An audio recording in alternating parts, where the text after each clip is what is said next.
All right, now we are at the Rose Tree Museum in Tombstone, Arizona. This is in the Guinness Book of World Records, right, Jeff? Is the largest rose bush. It was in the world. declared the world's largest rose bush in 1935 by Robert Ripley. Wow. He came and stayed here at the Rose Tree Inn. It had been renamed the Rose Tree Inn from the Arcade Boarding House. It was built in 1879, so it's one of the original buildings in Tombstone. It did get damaged during the fire, and the rose tree was planted in the back of the Arcade Boarding House. We think about 1894. The old number used to be 1885, but we have some new scholarship that Mary Gee, the woman who received the rose tree, came here in 1893, so 1885 wouldn't work. Gotcha. And she came from where? She came out of Scotland. Okay, Scotland. And she ended up living here the rest of her life. Okay, in Tombstone. She died here in Tombstone. Did she really?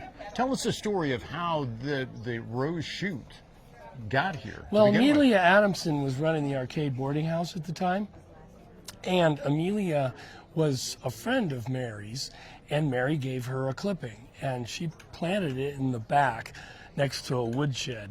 So the tree, if you imagine it, on the back side of it was originally a woodshed, and then when my great-grandparents bought the property in 1920, the woodshed had collapsed, and my great-grandfather put the rose tree, the Lady Banks rose, onto a trellis system, and it's been growing that way ever since. Wow. And every April it blooms. It gets covered in white Lady Banks roses, as you can see right here. All right, so we've got some already. See right here? Oh yeah, it's covered. Wow. It's hard to see from underneath. Right, you'd have to be up on top to really see the We have an magnitude. observation deck in the back. Oh, do you? Okay. Yeah, let's go take a look. So Jeff, your family, this has been in your family for quite some time then, generations. 100 years. Wow, 100 years. 100 years plus. Yeah. And here's the observation deck. Cool.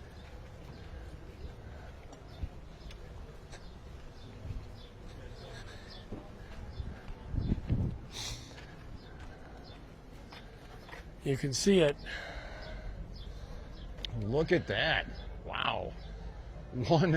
One rose tree. Yep.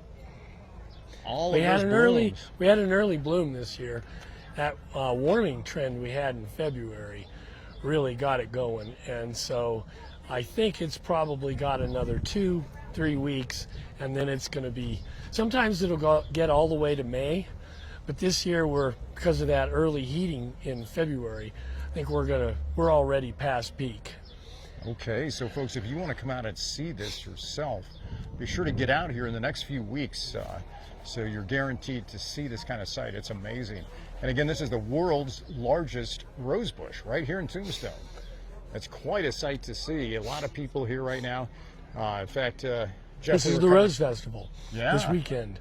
So every year the town does, the Vigilettes get together, and we have an opening on Friday night, which we did last night, and then they do the parade, and then there are vendors and other things happening in town. Well, Jeff, tell us a little more about what people can expect when they come here to the Rose Tree Museum, because you have, it's more than just this huge world record rose bush too, right? Yeah, so in '64, when my great-grandmother passed away, my grandmother built a museum in the old boarding house, and it was opened up as a museum. So it's been a museum since '64, and it's full of all kinds of eclectic things about Tombstone and the area and the mining and everything. Interesting. And so what are the hours when people come here and visit you? We're open 11 to 5 all year round, except on Saturday we're open at 10. It's the most affordable thing in Tombstone. It's $5 per person. $5. That is the most affordable. I don't think you've had anything less for under $5. than a Starbucks. Yeah, it really is. And we've kept it that way. That's fantastic. Partly because we want people to see it, and we want people to appreciate the history in Tombstone. This event, this is my great uncle. Oh. He was a doodle man. Really? Came out of Tombstone. That's funny. Made it all the way through the war. Flew over both Europe and Asia. Man. As a Doolittle raider. Really? Wow, and on both continents. That's unique. That is. Wow. Kind of like to tell people, he grew up under the Rose Tree. Yeah, and look at all the other things you have here too. Just a lot of artifacts from Tombstone.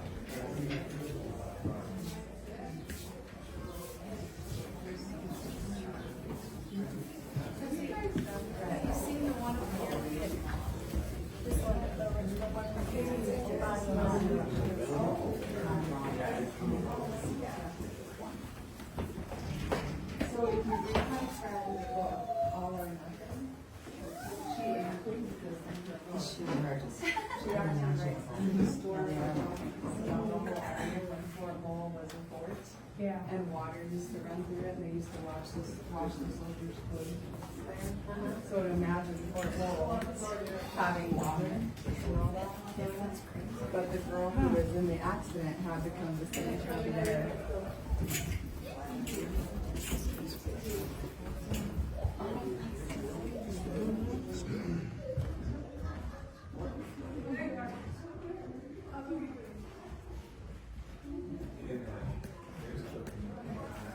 Something I was reading last night is the town basically shut down, the mines flooded. And then they've done all their work from 600 feet and above. I just read it. What? You have a petting zoo as well, I understand. Oh yeah, well we have a museum cat. It's Fritz. He likes to sit in his tray and watch the people go by all day. He's got his eyes closed. I don't Wow. think he's watching anybody. Fritz the cat. What a chill cat. Oh yeah, and people like to pet him. He likes to be petted. So it's like, Fritz, there's your tray. Enjoy your life. Wow, Fritz, there you go. Talk about the life, huh? A cat that likes people and petting. And he can stay there. Here. Wow, Fritz, way to go. What a cool dude you are. Have a good day, guys.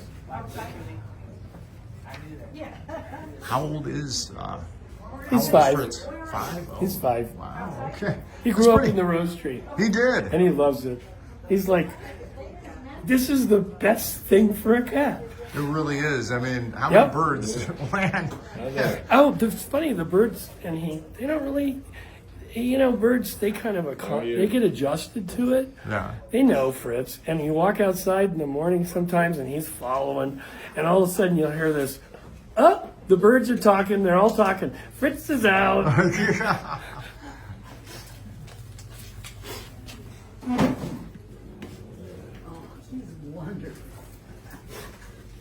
Hey, dogs.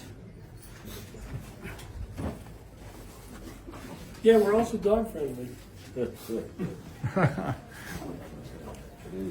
Dog friendly and cat friendly. Aww. Enjoy, thank you.